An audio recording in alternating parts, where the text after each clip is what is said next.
Tens of thousands of mourners have turned out in Gaza for the funerals of the protesters killed by Israeli soldiers on Monday. At least 60 people lost their lives in what's become the deadliest day in the Israeli-Palestinian conflict since 2014. The injuries, quite incredible too, 2,700 more than that currently injured, a lot of them hit with live ammunition. Well, the violence came as the US controversially opened its new embassy in nearby Jerusalem.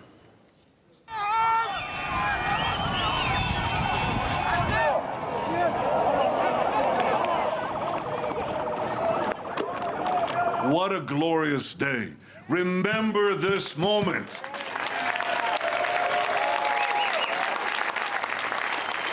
This is history.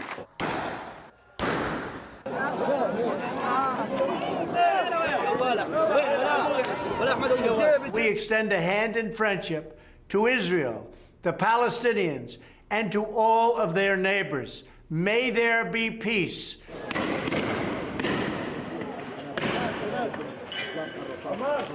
We pray for the peace of Jerusalem.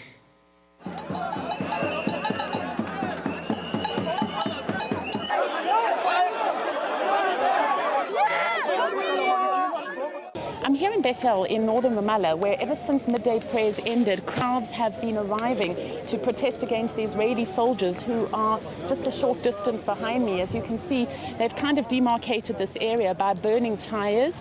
And from here, they're hurling rocks and stones at the soldiers who are just a short distance in front of us. Now, every so often, the soldiers surge forward and start firing tear gas into the crowds. The ambulances have been ferrying wounded people every so often. There are a number of people who have been injured, and we're hearing that some of them are serious. These scenes are being repeated across the West Bank. This is part of the Nakba Day commemorations. Palestinians mark this as a day of catastrophe. As you can see here, they're getting ready to reinforce themselves further against the Israeli soldiers. There's also been the burning of tires, and then if you look in the distance over there, there have been small fires that have started all along the road. This comes just a day after the Americans moved their embassy from Tel Aviv to Jerusalem, and that too sparked the worst day of violence since the last Gaza war back in 2014. It's a tear gas.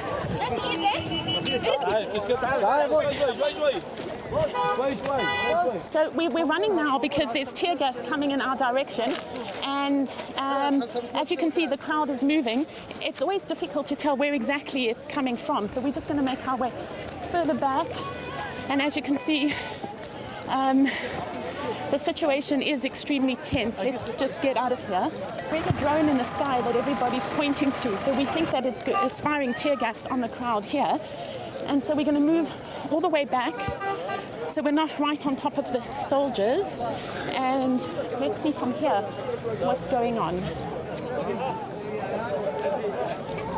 The situation does go from one moment to the next, becoming incredibly tense. Paul Islier, RT, Ramallah. Well, let's cross live now to Suhir Zakut, spokesperson for the International Committee of the Red Cross in Gaza. Thanks for being on the programme this hour. First of all, how have medics in Gaza been actually coping with the sheer volume of casualties? Yeah, we've just actually lost Suhir Zakut there. A little bit of an issue with connection. Was expected not the best of connection with Gaza right throughout the last 2 days. We will try and cross back to Suhir, spokesperson for the International Committee of the Red Cross in Gaza. A little later in the programme to get her take. A lot of interesting questions to talk to. Actually, we've got, maybe the guest is now back. Yeah, we've got the guest back now.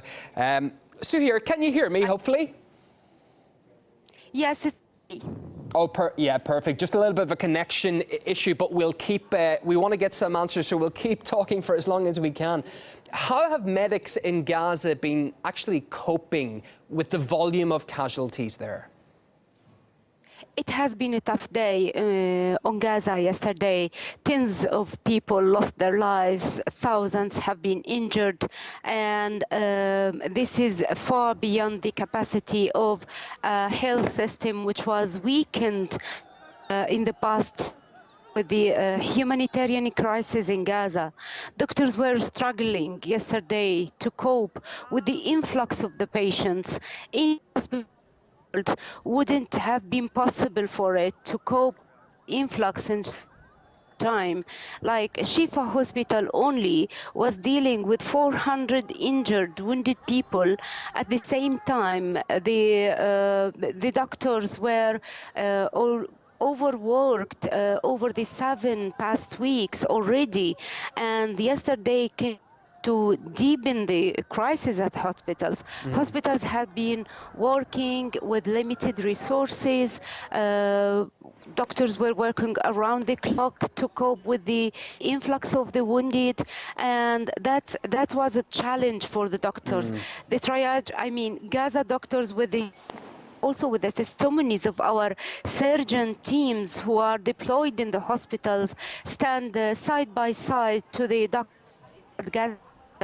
Their testimonies that Gaza doctors did a very good job in a very limited resources. They know how to deal with the patients, but it was just far beyond their capacity to cope with. For example, yesterday, the Palestine Red Crescent Society, whom their access to the border area to evacuate wounded was facilitated by ICRC through the dialogue with all sides in Gaza and also in Israel. They were overwhelmed with the number of wounded evacuated from the border area. They deployed their administrative cars to the border area. Such ambulances, 8 ambulances were not enough, so they were using their administrative cars, which are not equipped to be as ambulances. So this how the scene was in Gaza.